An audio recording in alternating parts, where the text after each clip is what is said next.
जड़ों से कितना प्रेम करते हैं, शायद ये इस बात का ही है कि आपको उन्होंने राजस्थानी कहावतों को तीसरी बार इस मंच पे मौका दिया है।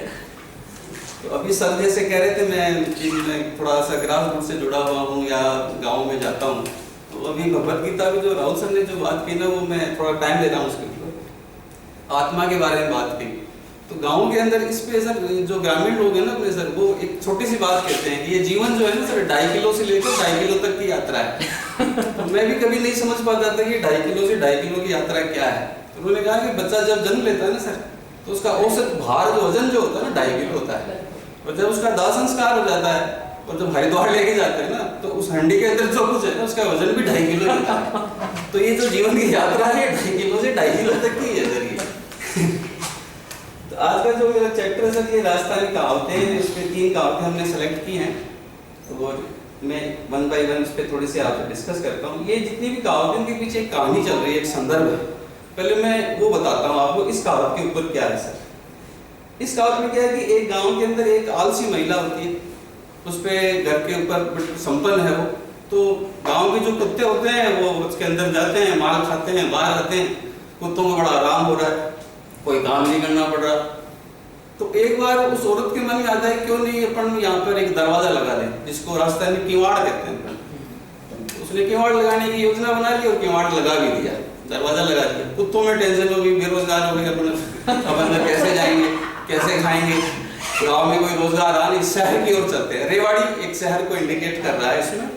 तो सभी कुत्ते रवाना हो जाते हैं।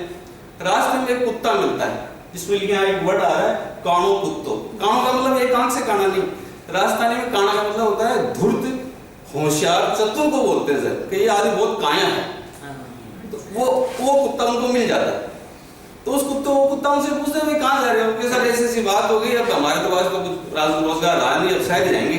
कह रहे रुको भाई, आपने देखो उस औरत ने किवाड़ लगा तो लिया, पर वो आलसी है,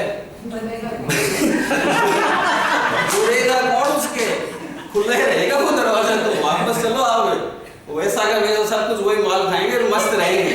तो ये कहावत बड़ी फूड का मतलब आलसी है, कोई काम दाम कुछ करना नहीं है, ऐसे पड़ी रहती है। तो फूड के घर कोई कुंवाड़ी दरवाजा लगाया, कुत्ता मिल चाला रेवाड़ी पास में एक शहर था, तो वहां जा रहे हैं। काणू कुत्तो लीनिया सुन का मतलब होता है उनको बातचीत करना, कोई संवाद कायम करना उनके साथ। तो वो काना कुत्ता कह रहा है करा तो ली, मतलब किवाड़ लगा तो लिया, पर जुड़सी गुण भी गए, कोई गुण जुड़े आपका पता जरूर सारा कहता। तो ये एक आलसी के ऊपर एक कहावत बनाई गई थी, सेकंड लैंड सर। ऐसे एक कहावत और है इसके ऊपर, मैं इसकी पहले आपको एक कहानी बता देता हूँ उसमें, कि एक गांव में एक ब्राह्मण विद्वान पुरुष होते हैं, गरीबी की वजह से वो कहते हैं मैं तो आत्महत्या कर लूंगा, तो वो जंगल की ओर चल पड़ते हैं। जंगल में शेर होता है, तो जंगल का जो वहाँ का राजा है उसका एक प्रधान होता है, गृह मंत्री मान लीजिए, वो हंस होता है वहाँ पे। तो हंस उस ब्राह्मण को देखता है भाई ये शेर की गुफा की ओर चला हुआ आ रहा है, ये तो मरेगा, ये खा जाएगा इसको। तो हंस का मतलब है विद्वान, मतलब सौम्य व्यक्ति जो होता है, उसकी बात हो रही है हंस से। तो वो उस ब्राह्मण देवता को कहता है कि भाई आप कहाँ जा रहे हो, शेर खा जाएगा आपको।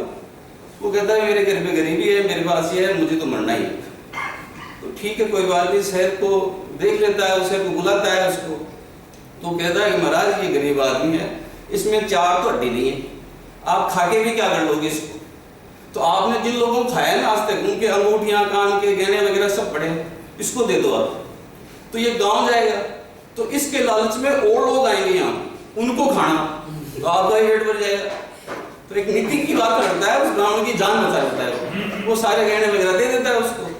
वो घर चला गया, कहानी वही घूमती है, लालच आता है मन में उसके स्त्री के।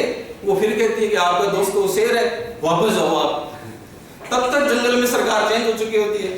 तो गृह मंत्री जो कौवा बन चुका होता है, कौवा का मतलब धूर्त आदमी, वो कौवा उसको देख लेता है ब्राह्मण को, ये वापस आ रहा है।